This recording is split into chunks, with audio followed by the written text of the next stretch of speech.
Hello and welcome to this special broadcast brought to you by SABC News. We're coming to you live from the Emperor's Palace in Kempton Park, and that is where over the next couple of hours our sports administrators representing all our codes will be sitting here listening to some of the people who will be giving talks or making presentations. It's the conference, the Global Watch, to say no to racism and discrimination in sport.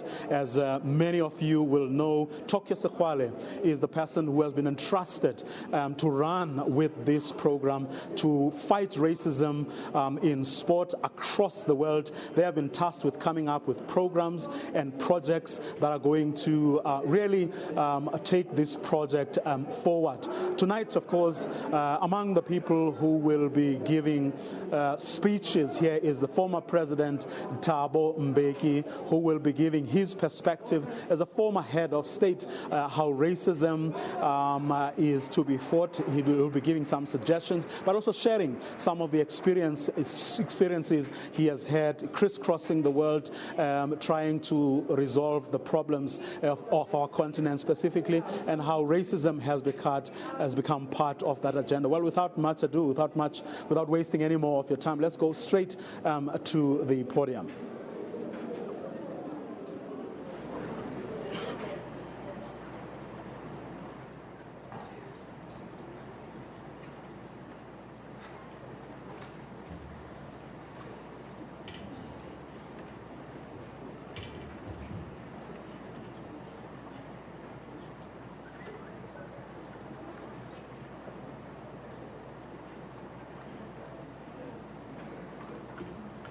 Good afternoon.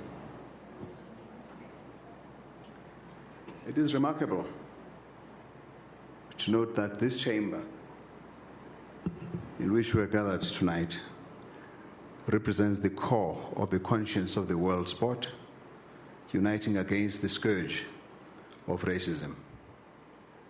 It is remarkable indeed that this chamber is on African soil, the continent that has for centuries been the target and victim of racism, of racial prejudice, of racial exploitation, and racialist dehumanization and objectification.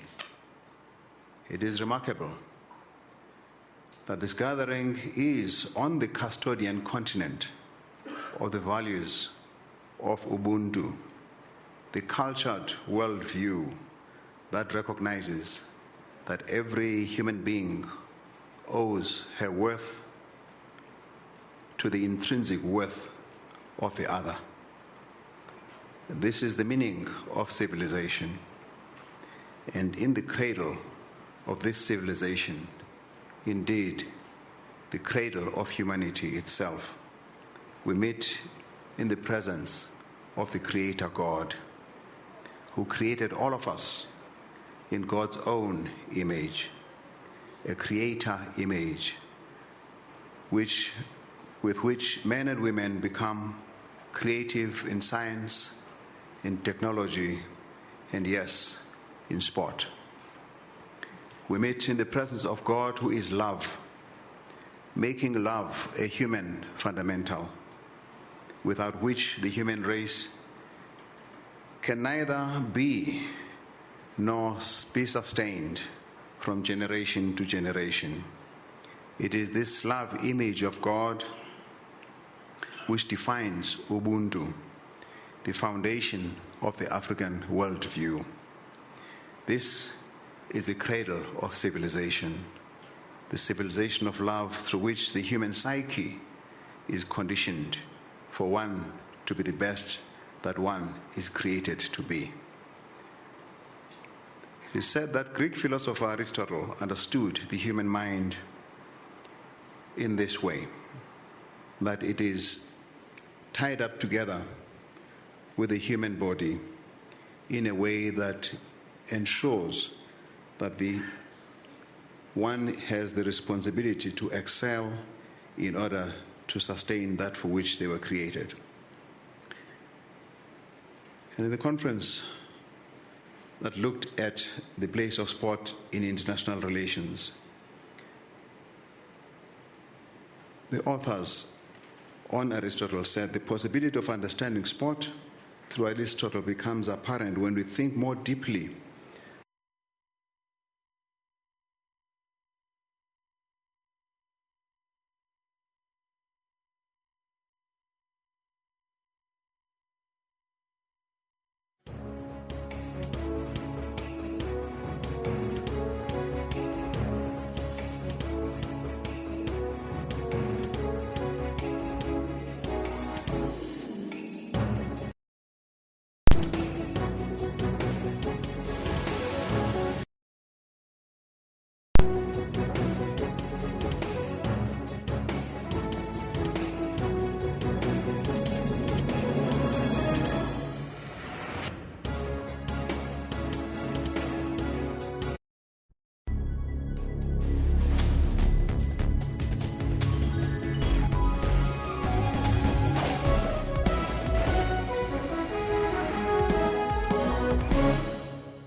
because of cancer, I realized life is short. I want to live my dream. They can bend my face, but not my voice.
spearhead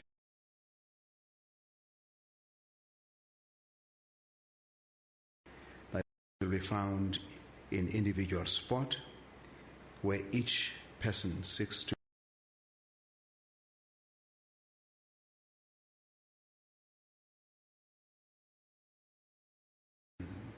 Formula One vehicles are being raced with the likes of Lewis Hamilton. It will be found in the football fields, where the heroics of that Ghanaian young man have inspired European sport that recognizes that without African players, there barely is any European sport. We pray here today that all may be recognized for who they are, disabled or able-bodied, male or female, black, white, pink, whatever color, whatever orientations. These people are all created in the image of God, that which calls for the absolute excellence, foundationed on the love that is your image. We thank you, we praise you, we worship you for this initiative. Now ask your blessing upon those that have made it possible, those that will continue to drive it beyond this day, and those that will believe in it in the rest of the world, that its waves of grace may be felt in every corner of the human world. This we pray in Jesus' name. Amen.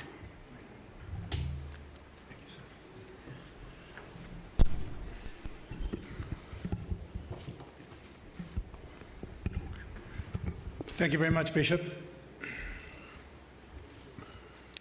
Why are we oftentimes fascinated by sport? My guess is that sport has this power to transcend culture, religion, race, creed, and nationalities. Sometimes sport is just a game, but often sport is much, much more than just a game. It's full of life lessons. It can teach us about failure, joy, excitement, disappointment, about winning and losing, about maturity, teamwork, humility, and selflessness. In my South African story, sport has taught me many things, but most importantly, it's taught me about humility and about selflessness. In 1976, actually in 1967 I was born, otherwise I would have been 10 years younger. Maybe that's wishful thinking. In 1967, I was born into apartheid South Africa, where the basic human rights of ordinary South Africans were brutally violated. 27 years later, as the fortunate leader of our national rugby team, the Springboks, I had the privilege to meet the father, one of the great fathers of our democracy, and my life changed forever. Nelson Rolihlahla Mandela said, "Sport has the power to change the world. It has the power to inspire. Sport has the power to unite people in a way that little else does. Sport can create hope where there was previously only despair." Your Excellency, former presidents, distinguished guests, ladies and gentlemen, you are most welcome to the Global Watch Summit on Racism and Discrimination in Sport. It is indeed my privilege and honor to be your moderator for this first plenary session. The reason why this summit is held here in South Africa is simple.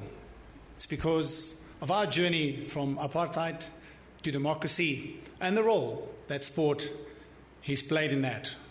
Our leaders are building a non-racial society. The ideas, the discussions, the debates, and the decisions tabled over the next 2 days will travel across the globe as part of the Global Watch initiative.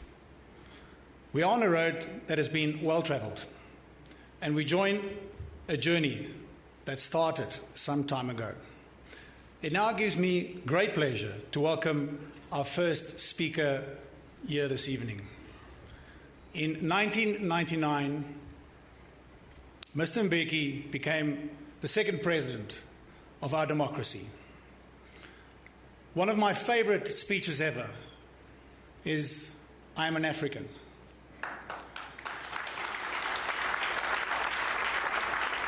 And if you allow me, sir, I'm going to steal a little bit of that today. Opening Parliament, Mr. Mbeki said, "On an occasion such as this, we should perhaps start from the beginning. So let me begin. I am an African.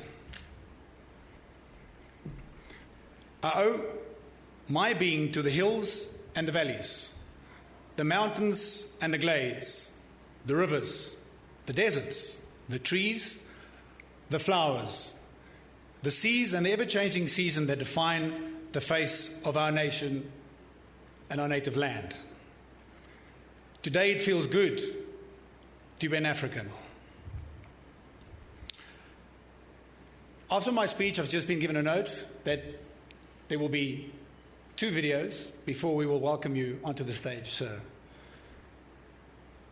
A liberation struggle veteran, a mediator and a peacemaker, a son of the African soil, our former president, a son of the African soil. Please welcome Mr. Thabo Mbeki. We will look at the video.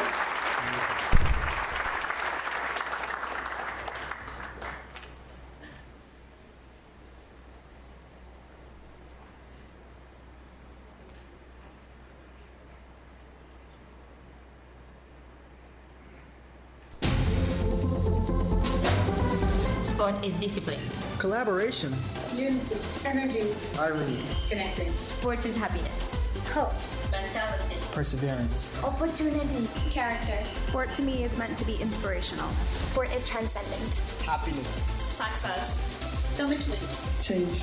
Breaking your limits. Persistence. Sport is dynamic. Diversity. Passion. Community. Sports is life. Resilience. Freedom. Freedom. Sports means life for me. It's exhilaration.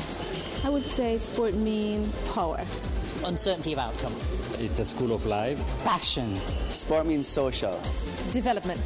Independence. Sport is life. The rest is just mere detail.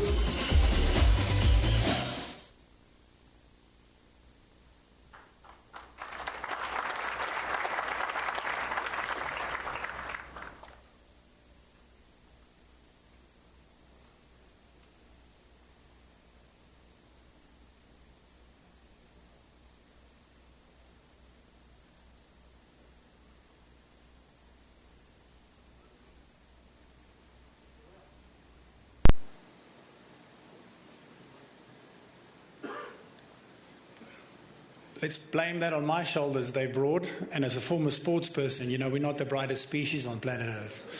My note that was slipped onto the podium said we have 2 videos to play.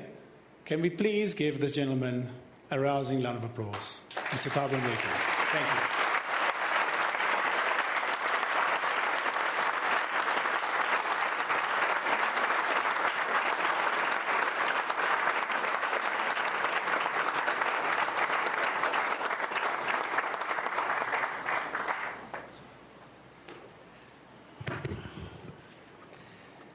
Thanks a lot, Francois.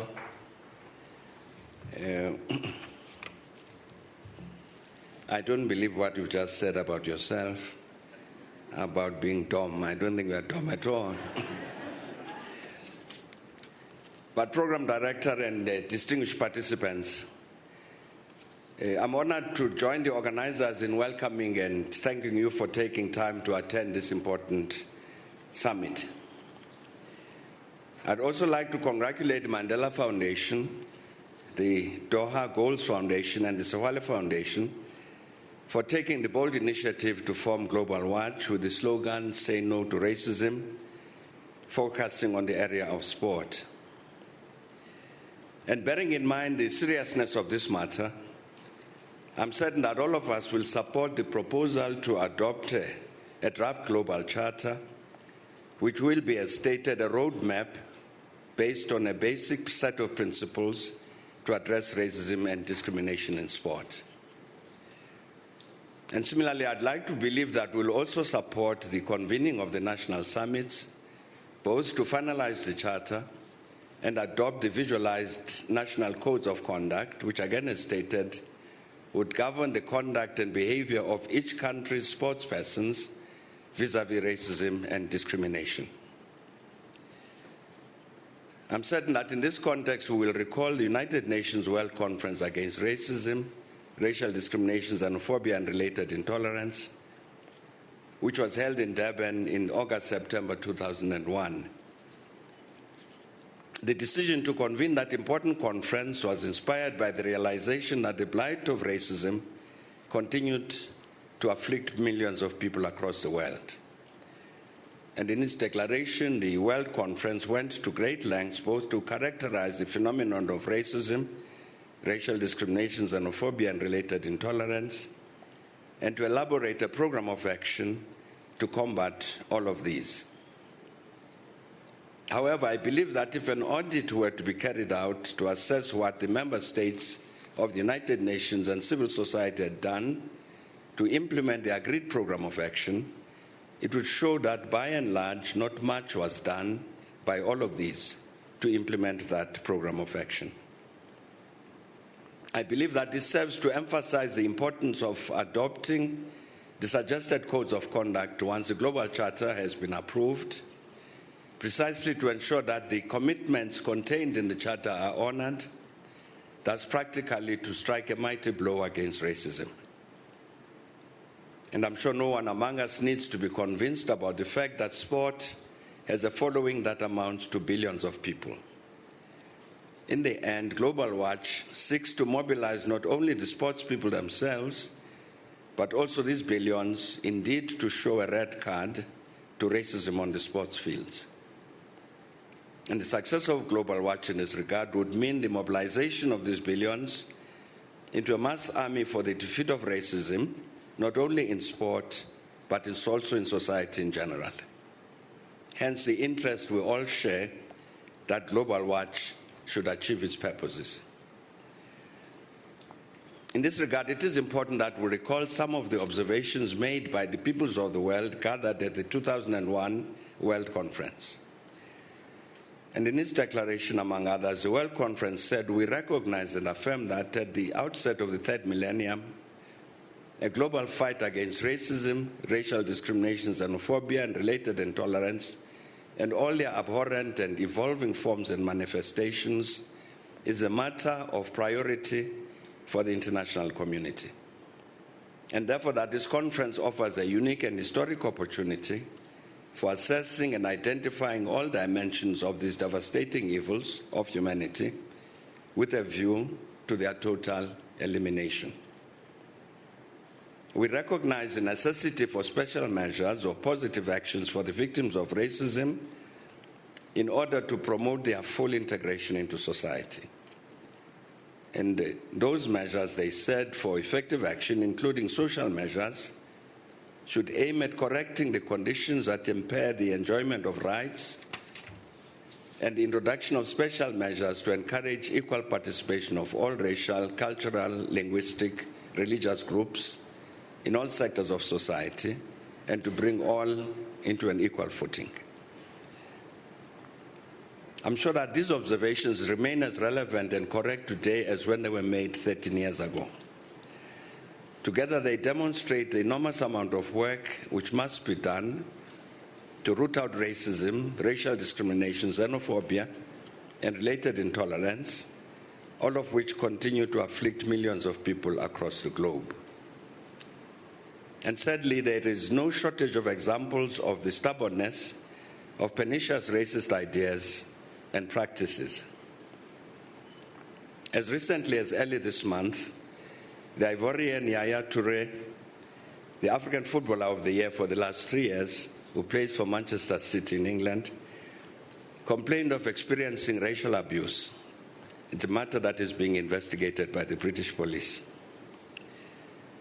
And among us in this regard, he said, "For me, it's a disgrace, to be honest. We need to do something to try to tell people those kinds of behavior have to stop. I want those people to understand what they are doing is wrong. To have such aggression in sport, I can't understand that. And that's why I've been trying to fight it. Football doesn't have a color. We're just people from all over the world trying to enjoy the game. Sport is sport. Sport is not violence. Sport is not about being bad with people. Sport is about being healthy and proud of what you are doing." And there is, of course, the more atrocious example of the Norwegian mass murderer, Anders Behring Breivik, who killed 77 people on July the 22nd in 2011. An unrepentant racist. During his trial, Breivik boasted of his credentials as a Norwegian and European nationalist, explaining that he committed mass murder of young Norwegians to stop the spread of what he called multiculturalism And among other things, he said, today Norway and many countries are suffering cultural self-hatred due to multicultural ideology.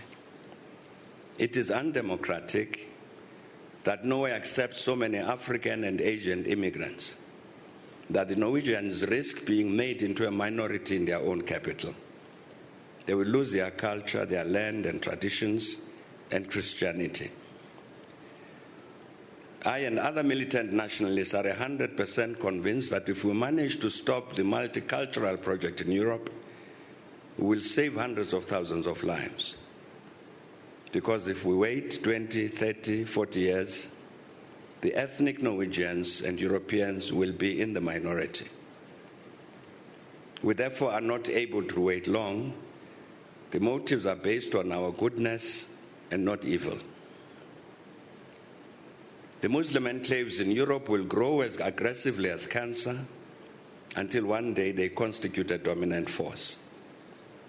And our ethnic group, we said, our culture, our Christianity, our identity, this is a framework for the defense. And he said, since Norwegian and European multiculturalists opened the doors to immigration, about 30 million Muslims have poured into Europe. More than 90,000 of my Norwegian sisters have been raped from 1960 to the present. And many have been gang raped. More than 300,000 have been physically and mentally harassed, beaten and robbed by Muslims since the 1950s and 1960s. Multiculturalism is an anti-Norwegian and anti-European hate ideology. It's an evil ideology that forces itself upon us. It is not rational to flood this country with Africans and Asians so that our culture is lost. This is real madness. This is a real evil. Universal human rights allow ethnic Norwegians the right of self-defense. My attacks were preventative attacks in defense of Norwegian culture and my people. I acted from the principle of necessity on behalf of my people, my religion, my ethnicity, my city, and my country. Unfortunately, these outrageous statements also reflect a growing racism throughout Europe. Last year, the Italian foreign minister, Emma Bonino, said, in Europe, we see rising intolerance, growing support for xenophobic and populist parties, discrimination, fear, and prejudice are being spread across Europe, mainly by nationalistic and demagogic groups who are exploiting the current malaise and social despair. And last year, Eva Smith-Asmussen of the European Commission Against Racism and Intolerance said that in Europe, support for xenophobic parties has increased in recent elections, and they have gained seats in government coalitions and parliaments of several countries. And she said governments often claim that there is no racism in their countries, but this is unfortunately often not the case. It is high time they open their eyes and assume responsibility for countering the intolerance manifested in bias such as anti-Gypsyism, anti-Semitism, and Islamophobia. And earlier this year, the executive director of the European Network Against Racism, Michael Prevot, said racism in Europe was at its worst since the 1980s. And he went on to say, we have to stop it. We've got to step in. We can't let things go on like this. We have been scared by the attitudes we see in the progressive parties. They say the far right is rising. What can we do? It's too late. And he said it is worrying that the public perception of immigrants, asylum seekers, Roma, and other minorities in almost all countries remains very negative. This has been exacerbated by the economic crisis, as evidenced in reports by Greece, Spain, and Portugal, where it has become common to accuse immigrants of stealing job opportunities, working for less pay, benefiting from social services, and perpetrating violent crimes. The African and Asian economic migrants to Europe have suffered as the worst victims of this European racism, as exemplified by the unknown numbers of those who have drowned in the Mediterranean or perished in the Sahara Desert as they tried to reach a hostile Europe. Of course, we also see the persistence of institutionalized racial discrimination in the United States, where the African American community is condemned to experience poorer life conditions compared to its white counterparts.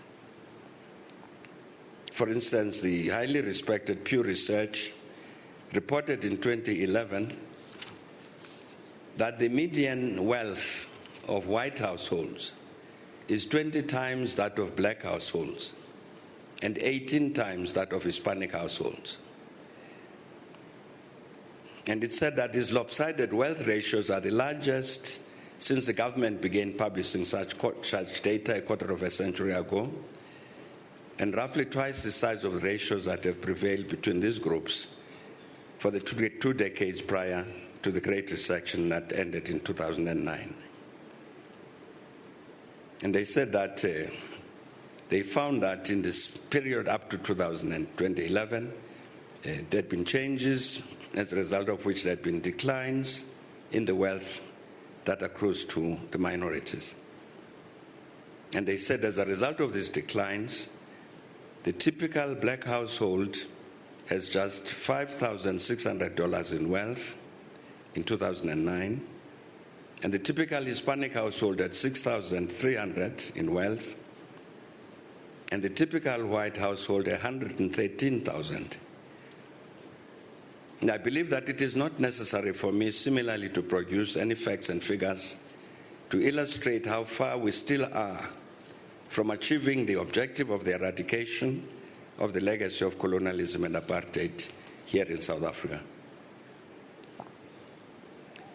In its declaration, the World Conference recognized that the scourge of racism, of racial discrimination, xenophobia, and related intolerance persists and continues to result in violations of human rights, in suffering, disadvantage, and violence, and has contributed to poverty, underdevelopment, marginalization, social exclusion, economic disparities, instability, and insecurity. And it is our shared and common responsibility, including as civil society, to join in struggle for a global human society free of all of these ills. And in that context, the World Conference stated that it recognizes the fundamental role of civil society in the fight against racism, in particular to assist in assisting states to develop regulations and strategies, in taking measures and action against such forms of discrimination, and through follow-up implementation. And it went further to say we underline that civil society plays an important role in promoting the public interest, especially in combating racism, racial discrimination, xenophobia, and related intolerance. The Global Watch meeting at the summit here today is an important part of the civil society to which the World Conference referred. In its background note about itself, Global Watch quotes Nelson Mandela, part of what Francois Pinard has just quoted, quotes him as saying, "Sport has the power to change the world. It has the power to inspire. It has the power to unite people in a way that little else does. It is more powerful than governments in breaking down racial barriers. It laughs in the face of all types of discrimination." And I trust that Global Watch will indeed succeed to unite the peoples of the world in a mighty movement to defeat racism in sport in particular and in society in general. Toke, I'm not sure if I'm supposed to say this, but I'm honored to declare the summit open. Thank you very much.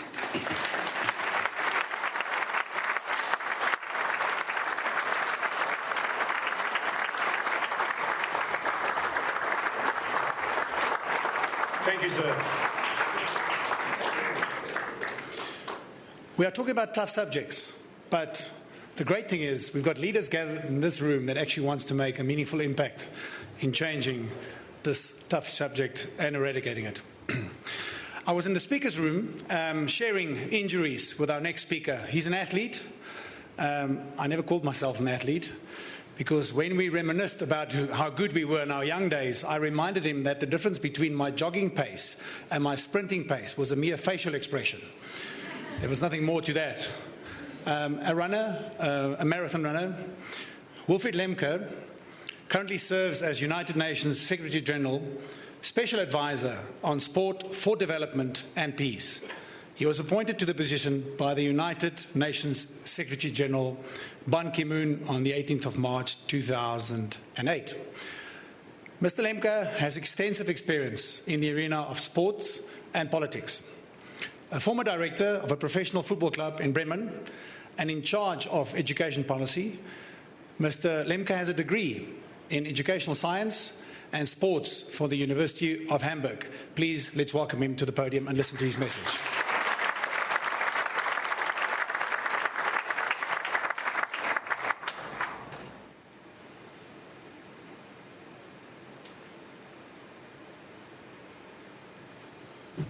Thank you, Francis. Thank you. Your Excellency, President Mbeki, distinguished guests, ladies and gentlemen, Sanibonani Nonke. I think that was a good start to show my language skills. Yeah, Francis, thank you so much for the introduction. When I heard of you and I asked my assistant, is that the one? Yeah, is that the one that we've seen in cinema, in the big movie?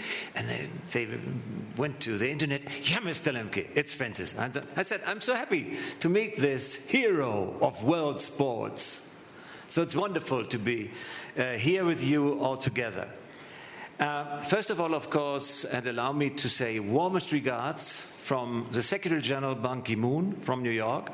Of course, unfortunately, he cannot be on all places in the world, but he has a special advisor, and so I'm happy that Tokyo invites me for this very, very important meeting here.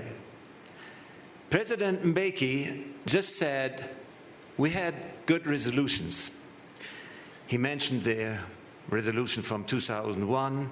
I can also add the General Assembly on 25th of August 14, where the Human Rights Council prepared a wonderful resolution, and that was absolutely good, and we could just read it out and say, yes, right, correct.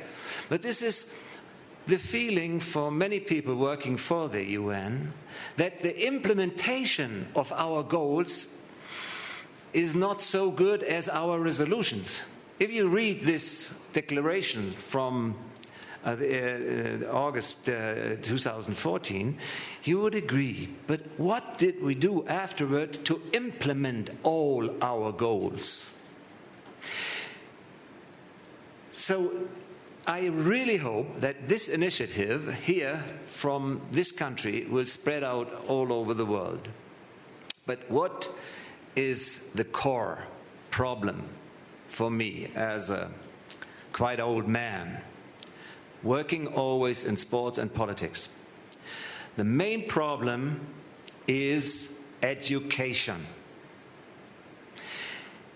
Wherever I deliver speeches around the world, this is the first and most important sentence. The most important thing in our culture all over the world is education. If you fail in education, you will fail in all what is going on afterwards. When I talk here about education in Joburg, what do I mean? Do you think that any little child that just was born will be together, grew up with other children, with other religion, with other color of skin, or culture, or other things? Do you think that this little child will be racist one day? when they got no influence? For sure, and without any questions, they will not have racism in their heart or in their head. Racism, they learn. They learn in the family. They live or they learn this on the streets with their peers, with their brothers and sisters, the politicians, the priest, whoever. And this is the problem of our society. It's not a question of sport and racism. It's a question of racism and how it grows in our society. So definitely we should start when the kids are very, very young and show them and tell them that they behave and respect to other peoples. It doesn't matter where they come from. Right now in Europe, as the President just said, we have big, big problems with millions of people that are refugees coming to different parts of the world. And we, of course, should welcome these people. But this doesn't happen so often. We say, okay, we have to do it. We have to say, come on, we have to protect you. But it's not the way that we open our arms and say, yes, you need our help. You are welcome. Otherwise, we would not have all this discussion in the media and all over the societies. So here, the first step is definitely what the Human Rights Council proposed. We have to look at the curricula of the schools all over the world.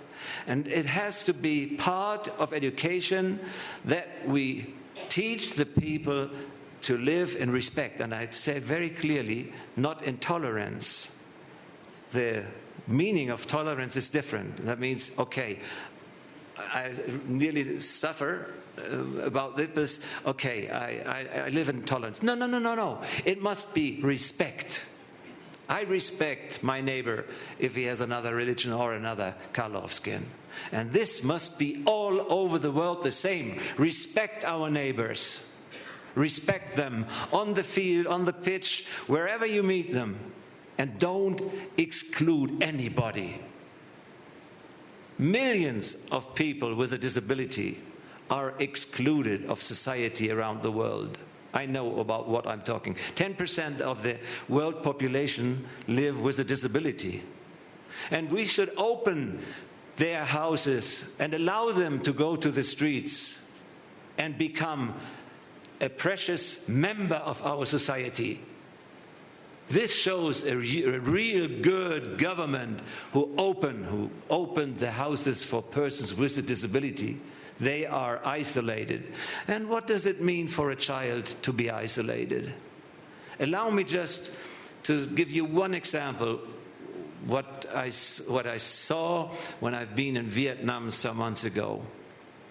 There were 9 HIV-infected women, mothers. And they saw the situation that their children are totally isolated in their society. Totally isolated. Nobody wants to play with them. They were HIV/AIDS kids. Nobody wants to play with them.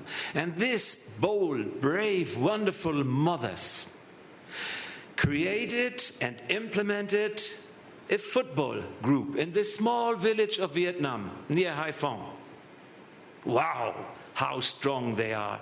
And they invited me some months ago to visit this wonderful place. And I saw 200 children playing football, boys and girls. And sometimes only the girls were allowed to score when they played together. A big change of sport, because that is also something to promote gender equality through sports. I saw this in this match there. Do you know what it means? This 9 HIV-infected mothers opened their houses, their doors for their children. Now they are respected. Now they are able to play with all the others because their mothers organized pitches and balls and everything else. What a wonderful story of these strong, bold mothers from Vietnam. And this is just an example how you can use later on sport as a tool for development and a tool to respect and to fight against racism. It's definitely a long way. I'm absolutely sure that this cannot be done in a very short time period. But I think the idea, I don't know if it was Tokyo's idea with this barometer, is a quite smart one. If you say, okay, we will now check it. We have 193 member states of the United Nations. So we feel as one UN family. Let's start that. You definitely get the support from many, many different people around the world and organizations to follow you on that line, because that is exactly implementation. Not just saying, okay, we have good papers, good books, good resolutions. No, we have to implement it to make the world better. I know exactly sport has not the power to stop tanks, but sport has the power to build bridges and bring people together. Definitely, this is the power of sport. And we can support you in this fight, and I'm ready with many, many, many others around the world to support you in this very, very important thing. So, in one sentence, say no to racism in our families, in our neighborhoods, in our society, all over the world. Thank you so much.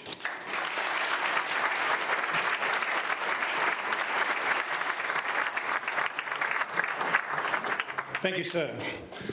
I've met a couple of rugby players over the course of my rugby career that can stop a tank if they really want to.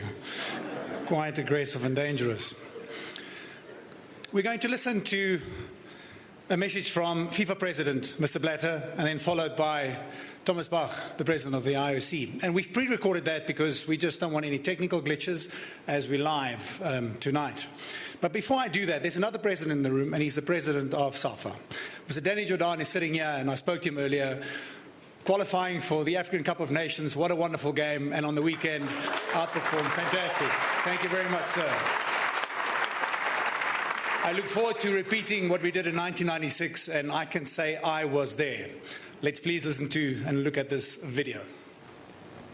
Dear friends, I am honored to address this first Global Watch Summit against racism and discrimination in sports. It promises to be an event of the highest quality. Your invitation to deliver a message filled me with pride. It acknowledges FIFA's commitment to use football as a tool to confront ignorance with knowledge, bigotry with tolerance, and egoism with generosity. Football is for all. At FIFA, we showed zero tolerance towards racism and all other forms of discrimination in football. I can assure you our efforts to combat this scourge will continue to grow. We cannot stop now as there is simply too much at stake. Football must always remain a game for everybody. At FIFA, we say it out, loud and clear. Racism has no place in our game, and it will be punished to the fullest extent possible.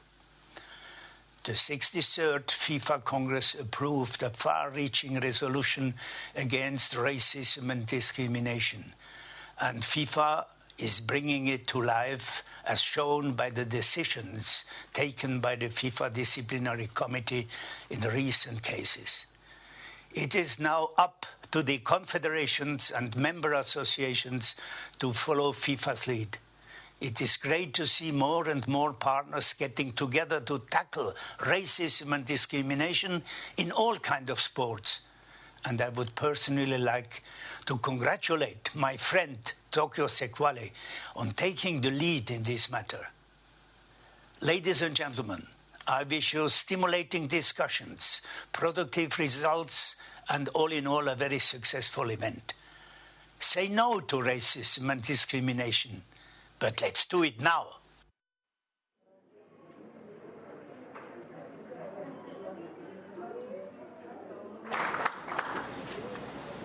Dear Chairman of Global Watch, dear friend Tokyo Sekwale, Dear participants of the Global Summit Against Racism, the topic that you're addressing in South Africa today is embedded at the very heart of the International Olympic Committee. It is part of our fundamental principles of the Olympic Charter. The Olympic movement was founded by Baron Pierre de Coubertin on the belief that sport should stand for understanding, respect, and dialogue. He made it clear when he stated that sport is for everyone, without distinction of birth, caste, fortune, position, or profession. There is no place for racism in sport. Sport is based on non-discrimination. Sport stands for building bridges, never for erecting walls. Our Olympic movement understands that the global diversity of cultures, societies, and life designs is a source of richness. The Olympic Games are the culmination of this message of non-discrimination, respect for others, and unity in diversity. There is no better example of peaceful interaction between different races, cultures, and religions than the Olympic Village, where athletes from around the world live together in harmony and peace during the Olympic Games. Demonstrating non-discrimination in sport offers a great example of best practice for all societies. A little over a year ago, South Africa and the world lost a great hero of humanity. Nelson Mandela devoted his life to combating discrimination. He well understood the ability of sport to break down barriers. He used sport to help build the new rainbow nation of South Africa. Nelson Mandela was right when he said that sport laughs in the face of all discrimination. Please allow me to wish you fruitful discussions. I am certain that this spirit of Nelson Mandela is with you today, and that the Global Watch Summit is sending this strong message, this indeed Olympic message of tolerance and respect to the world. Thank you for all what you are doing in our common fight against racism and any form of discrimination.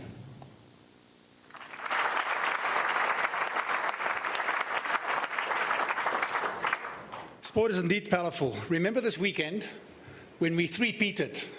We beat the Aussies in cricket, we qualified for the African Cup of Nations, and then the box did us proud at Twickenham. So we all woke up on Sunday morning with the biggest smile on our face. It's a great tonic. His Excellency Sheikh Faisal bin Mubarak Al Thani is visiting our country. He's an executive director of Doha Goals Forum. He's also the co-founder of the Global Summit. I had the privilege to meet His Excellency 3 years ago at the inauguration of the Doha Goals Summit. I just want to read what you said, sir, in 2013 to contextualize your address. Important discussions have been had about how sport can be used as a bridge for cultures, as well as a way to promote peace and fight prejudice. Please, let's welcome His Excellency warmly to South Africa and to Johannesburg.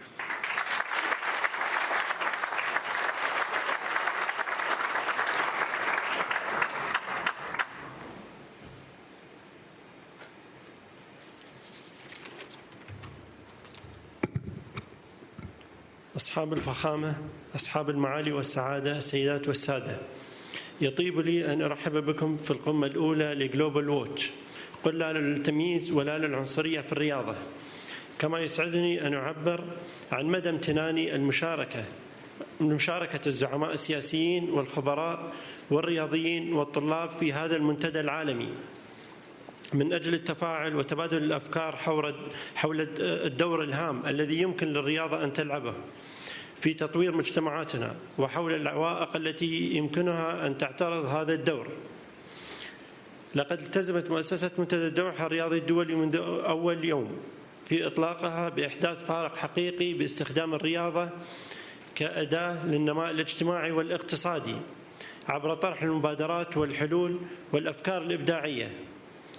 ولقد تبين لنا مع مرور الوقت أنه لا يمكن لخطط التنمية والمبادرات الهامة أن تستمر في النجاح بمعزل عن بناء الشراكات وتأسيس العلاقات الصلبة، وهو ما حدا بنا إلى الانضمام إلى منظمتين عالميتين لهما تاريخهما العريق، مثل مؤسسة نيلسون مانديلا ومؤسسة طوكيو سيكوالي، في هذه المبادرة الإنسانية النبيلة لمحاربة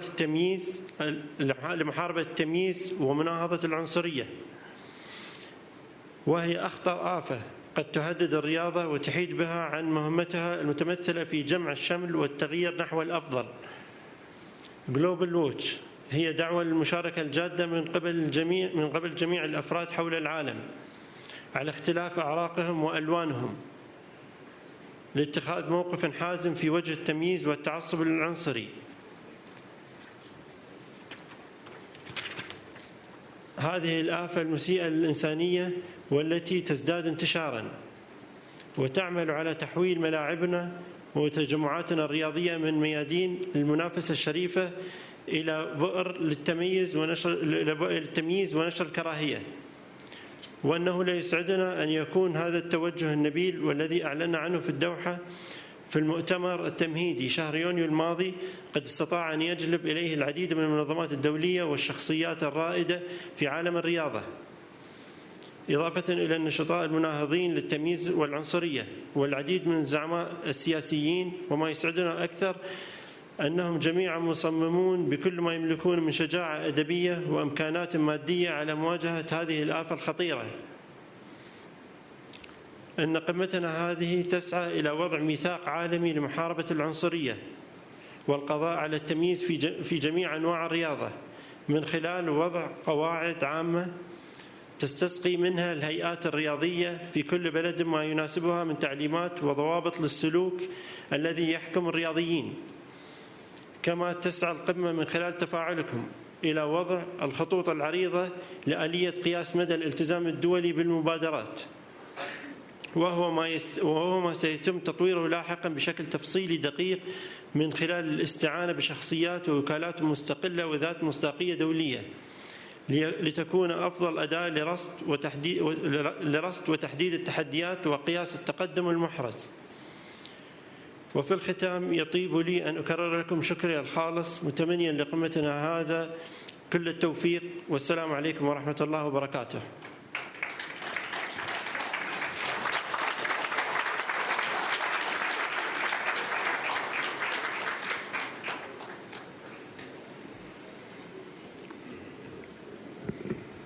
Thank you, sir. Our last speaker at the opening plenary, I had the privilege to meet when he was the Premier of Gauteng. And from his office, we got a note that the Premier wants to give us a street parade. Mr. Sekwale, I almost didn't go on that street parade. And I'll tell you why.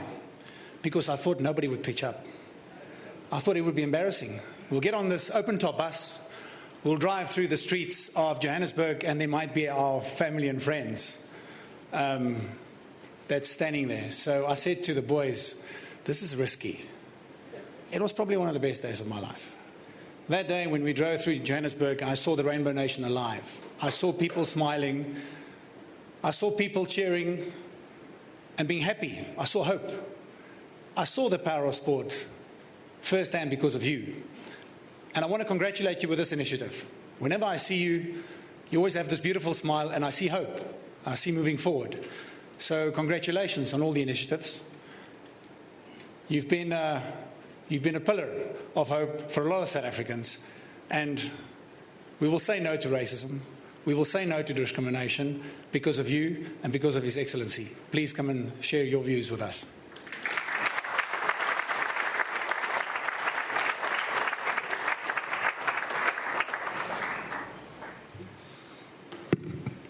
I'm informed that I'm not the only one who did not hear the speech in Arabic properly. Those of you who heard it well, raise your red cards. To rectify that, the speech will be handed over in English. It's nice to hear Arabic because my dear friend Sheikh Faisal bin Mubarak Al-Thani, that's the full name, Sheikh Faisal bin Mubarak Al-Thani. Maybe it was good for you not to speak in English because people are expecting you to come to drip oil from your mouth. See, Qatar is the richest state, President Mbeki, President Khalima, in the world. Now you know why we chose them as partners.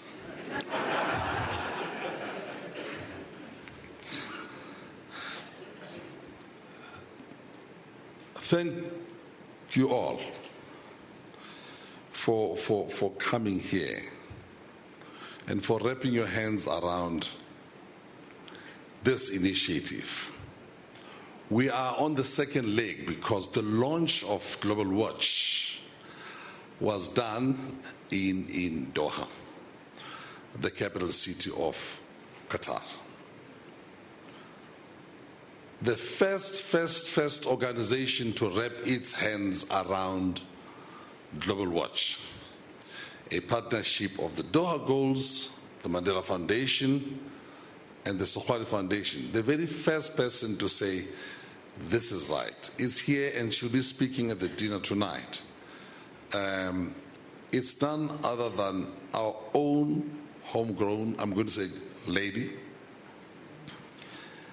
our first Supreme Court woman judge.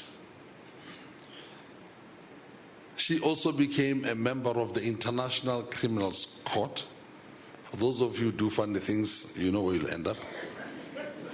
And until recently, she was, I think until last month, she was the High Commissioner of the United Nations for Human Rights. I wanted to recognize the very first person who got us to have a partnership with the United Nations long before Mr. Lemke and Mr. Ban Ki-moon. We went through the United Nations and it wrapped its hands around us. Navi Pillay, well done, well done, well done. You can be proud of yourself. Oh, she's standing up. Okay. That's right. Mine is not a speech. Speeches are made by leaders such as President Mtlantle, President Zuma, who will speak tomorrow, and then, of course, the official opening. You have heard it from none other than Zizi himself. Mine is to tell you how to prepare for discussions tomorrow, but I'll give you a background of why we are here, and I'm going to use technology. Tell me what I should do, Mohammed. I press which one?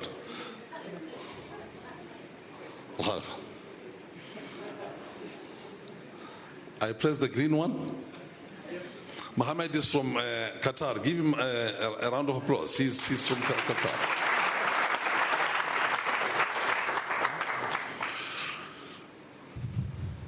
That's where it begins to be horrible. Don't focus on the hands of Deutschland über alles, but focus on the arrow above the cap. This is one of the most terrible persons to walk this planet. Mr. Lemke, I know you speak German. But we say here today, the International Olympics Committee, whose flag is flying for Hitler, the IOC of Thomas Bach, who's just spoken to us, is no longer like this. But see how far we have come. The German people are no longer like that as well today. That's the Germany of the past. We attended recently a conference in Austria, in the country of one lady who's here, Monika Pika. Monika, hello. It was organized by Beckenbauer, the Pele of Germany. And I want to quote what Beckenbauer had said. Danny Jordan, you are the Beckenbauer of South Africa. He organized the 2006 Olympics. In fact, that was our Olympics. We were thrashed by Beckenbauer, but we reorganized. Beckenbauer said about 2006, and that was the message of Germany, not this Germany. The message of the FIFA World Cup 2006 was, ours was saying, Kinako here in South Africa. Now is the time. The German one was, it's time to make friends. But this was a different Germany. That speaks for itself. Hitler is accompanied by leaders of sports. Do you want to wonder today why sports is in danger of being overrun by societal problems? Because racism and all other forms of discrimination are not a sporting matter. They come from society and are threatening to spill over into sporting areas. Those are sporting men. You can see the swastikas are everywhere. This is sport. But then there was a black man who won 5 medals at the Berlin Olympics, where you saw Adolf Hitler. His name, an American, Jesse Owen. 5 gold medals. And Adolf Hitler refused to shake his hand. I'm sure Jesse also did not want to shake that hand. Some conform, others do not. As you can see, that was the situation. A time to make friends, that's not what it is like today. But then, there we are today. Bang in the middle of Europa. We thought what was happening in 1936 was the danger we face, which led to a war that eliminated many, many, many millions of people. It all started with the idea of somebody writing a book called Mein Kampf, and Mein Kampf says, it's my struggle. You are different from me, therefore I should exterminate you. Not merely Jewish people, but all people who the Nazis thought are different. Welcome to swastikas and the Nazi salute in the world of today. A fellow player takes a salute against another one. Same team. This is what the sporting fields look like today. In many, many games, television avoids this type of pictures. Did you think this was Spain or Franco in 1938? It's a surprise. That is Ukraine, 2007. If you think this was Germany of 1936, it is Greece in 2009. Well, Tokyo Sekwale, of course, as many of you would know, this is his brainchild. Just to take you back a step or two, the real purpose of the summit really is that it's going to come up with a roadmap.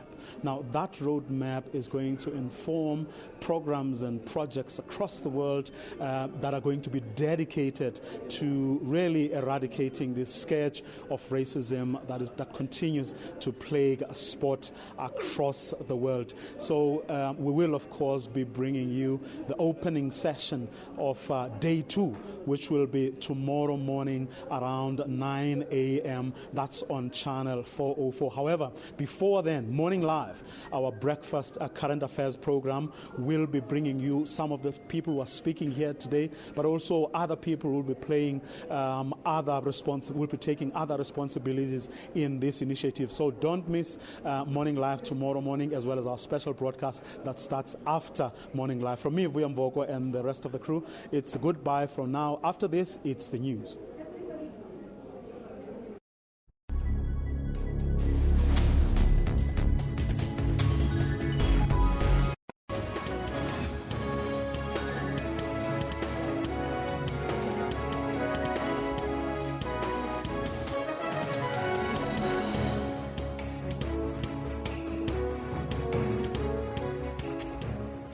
It's 6:30 Central African Time. A very good evening to you. Welcome to SABC News Primetime. I'm Peter Ndoro.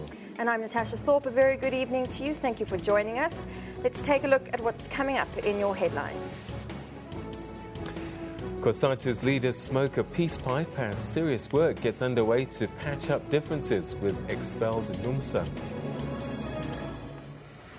Famous Martin Luther King.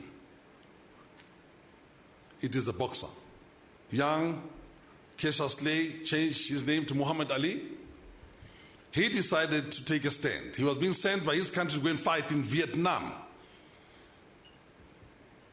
And he said, I ain't gonna be sent by no White House as a black man to go and kill yellow people. That's how he put it. I'm not allowing myself as a black person to be sent by the White House to kill people in Vietnam. I ain't got no problem with no Viet Cong. That's what he said.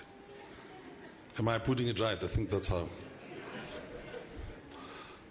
He took a stand. And what happened to him? The United States government arrested him.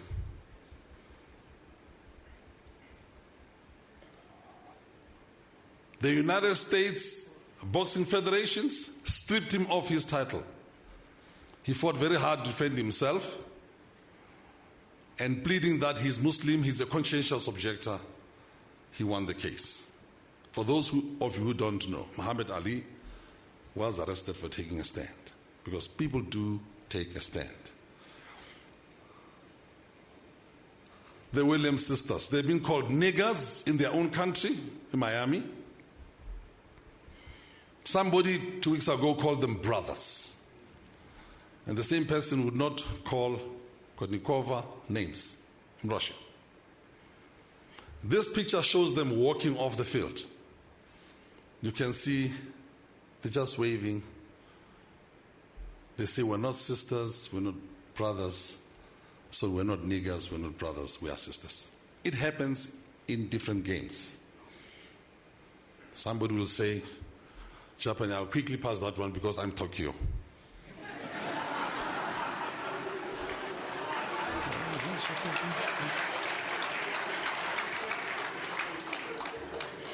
President Beg is not impressed because he never used to call me Tokyo. To him, I've got a special name, which was an underground name. He called me Uncle Soldier. So that was my code name underground. The champ, Lewis, tomorrow he's racing. He may get it in Dubai against another. It's just merely a sport. But what happened when he got the champion? He won this one, and he was in Spain. And the Spanish fans painted their faces black to taunt him, wore funny wigs to represent a monkey, and said, we are behind Alonso. Alonso is not against Lewis. And they said, with that black thing and the monkey faces, we are the family of Hamilton. Who took action here? No one. And Hamilton was having a bad time after this. You win, but this is how you're treated. What more to say about him? Mr. Donald Sterling, big shot, big man, billionaire. But within 2 weeks, he was dealt with by the NBA. And Mr. Fall, I hope you are here. The NBA took action. They took away his club. They took away his rights. He cannot enter the stadium for life. He cannot participate in anything to do with basketball. Applaud that association. That's the kind of an example you want. They were swift and decisive. That's the journey of Global Watch. Dani Alves, best backline of both his country and Barcelona, showed leadership. They threw bananas at him in Barcelona by his own fans. But Neymar, the young man, one of the first supporters of Global Watch, Neymar, Messi, and the entire Barcelona team. I don't know if you have the video to show what these young people have said from Barcelona. The first team in the whole world to say, we support Global Watch. Applaud them. It was Barcelona. And Neymar said, if Dani Alves is a monkey, then we all are monkeys. You know what happened. The internet crashed. More than 2 billion people followed that message. It just showed that our example here in South Africa, people are thirsty for the South African experience. That's why when FIFA started, and we are inspired here by Blatter himself, the Say No to Racism campaign, and established a task force in which I serve. When they did that, we said, but why only football? Let's take it into all other sports. But then it is not a sporting issue. We are going to have to face this question in society. That is the example that we know here. And people from across the world, many organizations, you can see, we're just showing you FIFA and the IOC itself. They have wrapped their hands around this one, and they feel that South Africans should take the lead. Why do you think we have 3 presidents here? In fact, 4. Mr. de Klerk sent a video message. Mr. Tlantley is here. President Mbeki is here as well. And we're having Mr. Zuma, the president, coming here tomorrow. All of them non-racialists, including de Klerk, who was turned around. I don't know whether he turned at the time when he served together with President Mbeki as deputy president of Mr. President Mandela. Maybe during the time when they were both deputy presidents, that's when he was shown the right way, because the last time I saw him, he had been our jailer. But then he took time to release us. But this is how young people take a stand. That was Neymar. That's the Australian club president apologizing for insulting an indigenous Maori player. He insulted, passed racial slurs, but all he did was say, I apologize. This is 2 weeks ago in Rostov, the coach who called black people, he says, these are things. His own team. This is the coach of Rostov.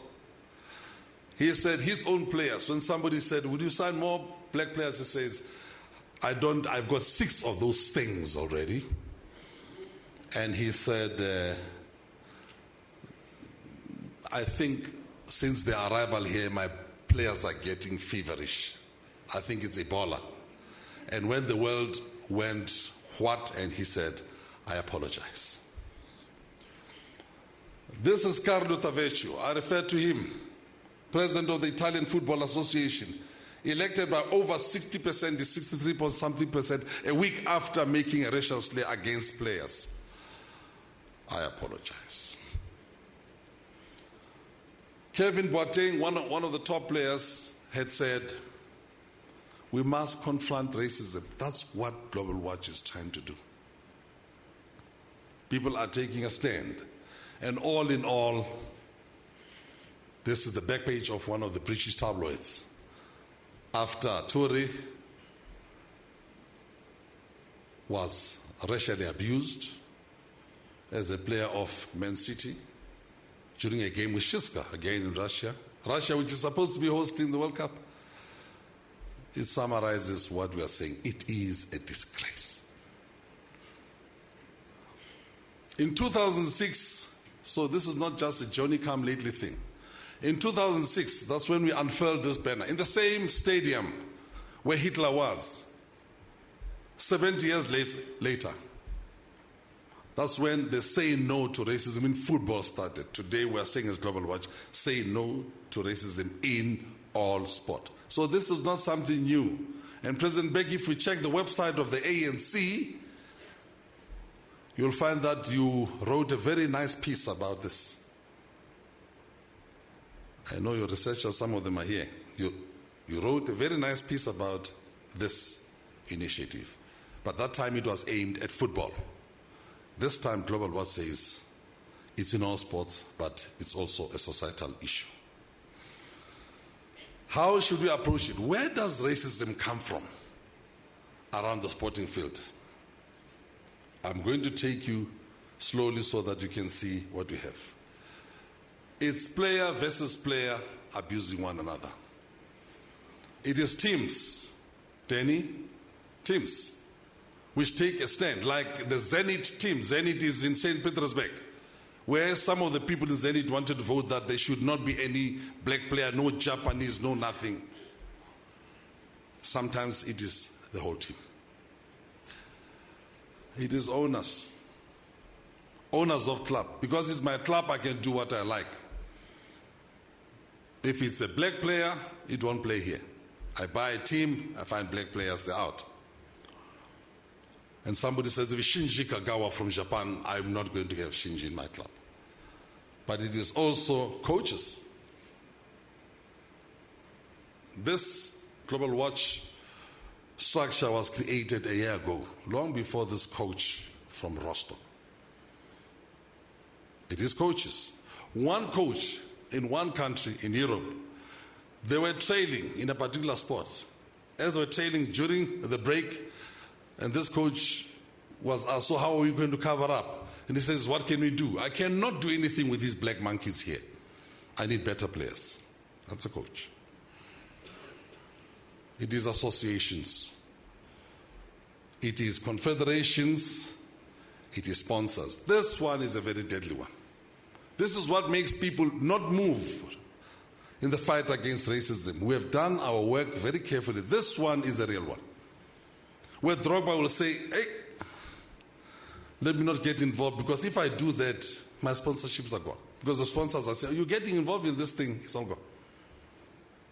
So the sponsors, and some sponsors, if it's Rooney, it's fine. But if it is Eto'o, it's not. It is officials, game officials. Game officials, these are refs, linesmen, the fourth officials. Tell you a short story of one young man who said to his father in Britain, the father is a linesman, says, Dad, we are playing today such and such a team, and you are the linesman. You must deal with those guys. Whenever they come, raise your yellow flag. And the father said, of course, I'm going to do that, especially because there are lots of black players the other side. When I see a black player, my hand goes up automatically. And the son said, no, I didn't mean it like that. I just said, let's cheat them. But I didn't mean in the sense that you must deal with them because they're black. It is others. Now, under others, there are many. It's the media, it's commentators, it's analysts, it's government. This is the face of racism. Now, let me just deal with one. Commentators, forget the media, you're here. Analysts and governments, we had one here, the apartheid government. So we know the story. We know the story. One of the most destructive elements in racism and discrimination is commentators. A commentator sitting in Australia during a tennis game saying something about a black player. Inside there you have about 30,000 people there. They don't hear him. But 300 million people listen to this commentator calling the Williams sisters. Strange that these girls came this far. And another person was, what's wrong with them coming this far? I said, I never thought this type would be here by now. But that person was listened to by 300 million people. The power of the microphone, a commentator. That's the ugly face of racism. At this Global Watch discussion tomorrow, we are saying there should be messaging for each one of these elements. You can't just fight it in general. You've got to have a message for fans. You must have a message for owners, for sponsors, for coaches, for associations, for confederations, and so on. It's not one size fits all. That's why we have to have a global watch that is sensitive to how you message. Because global watch is about this strategy. First, the summit, where we discuss and discuss. Secondly, to have a global charter, you've got the draft, which has got to provide a roadmap. And thirdly, national summits. We don't end here. Each country must have its own national summit so that it can have its own national code of conduct governing the behavior and conduct of its own sporting persons and other stakeholders. It doesn't end here. It doesn't end here. National summits in all countries. And thanks for working with the UN, we are headed for that. And then, of course, you can have charters with, there must be barometers, something that will help us to apply pressure so that we can make a difference.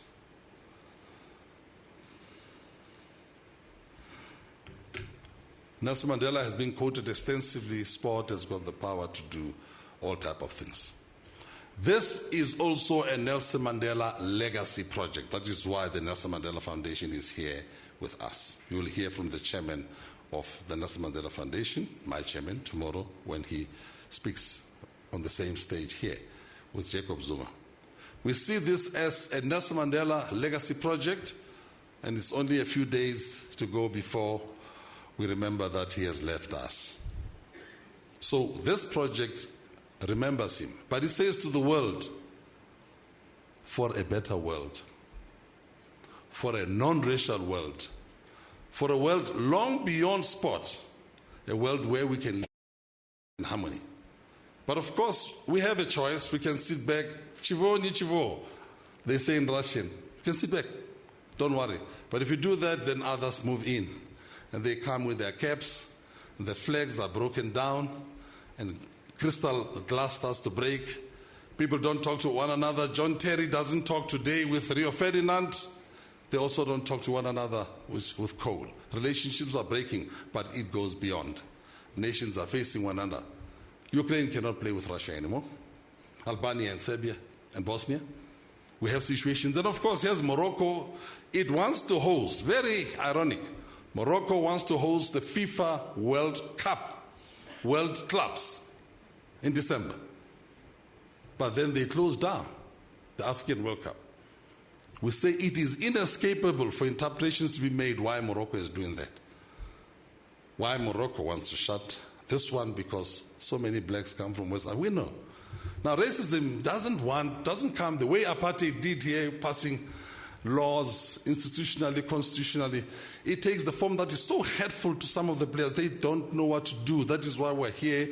They need us. They need this discussion. They need this summit. They need the barometer. They need. A lot of them are saying it's time that we have this charter. But this charter can only be policed by men and women who are prepared to live in a world which Madiba wanted us to live in. I thank you. The Global Watch program is a powerful effort by the Mandela Foundation, the Segwali Foundation, and the Doha Goals Foundation to end racism in sports. The global football community stands with you. Ladies and gentlemen, show the red card to racism. I applaud Global Watch and their efforts to stop racism in sport and keep it out of our lives. With the launch of the Global Watch Initiative, let us unite our voices against discrimination in all its forms and in all sports, and with one voice say no to racism. One of the lessons that sport must teach us is that it says no to racism. Barcelona dona suport al Global Watch. Para dizer não ao racismo.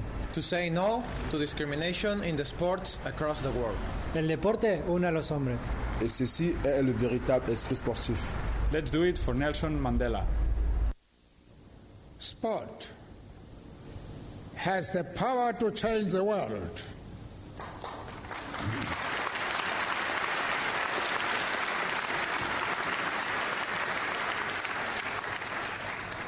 It has the power to inspire. It has the power to unite people in a way that little else does. It speaks to youth in a language they understand. Sport can create hope where once there was only despair. It is more powerful than governments in breaking down racial barriers. It laughs in the face of all types of discrimination.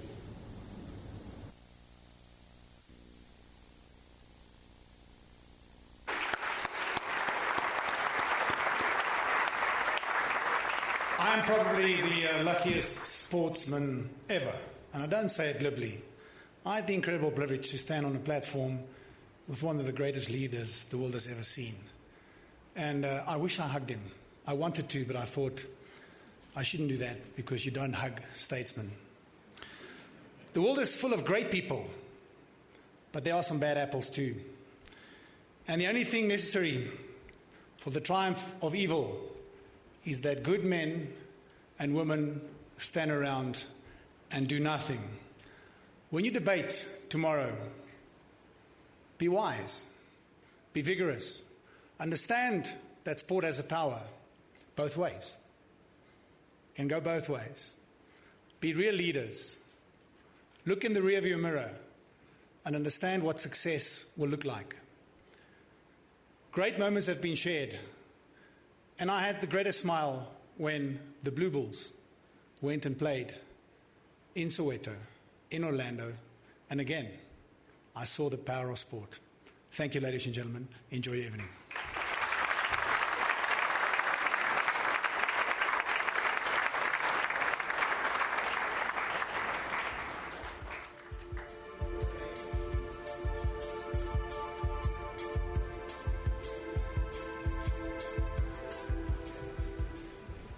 Fransjo baie dankie hoor, jy's oulik. He's baie oulik.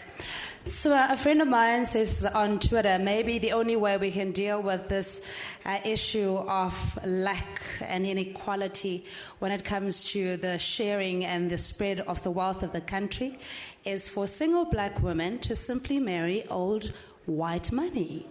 Ta-da!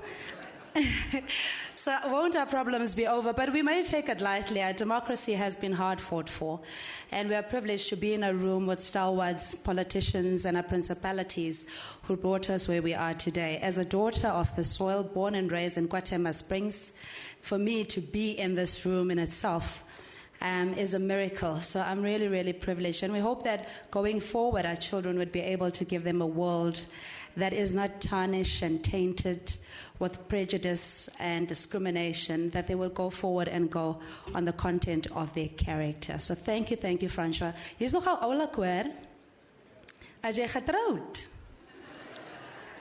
All right, so we'll take recess for half an hour, and thank you so much to our panelists as well. And we'll be back in this room. South Africa is endowed with tremendous talent, so we'll have entertainment as well. Half an hour on the dot. African time is a myth. Thank you very much, ladies and gentlemen.